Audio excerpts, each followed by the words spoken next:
आरती रामदासा भक्त विरक्त ईशा उगवला ज्ञान सूर्य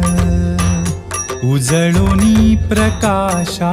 आरती रामदासा साक्षात शंकराचा अवतार मारुती कली माझी तेची झाली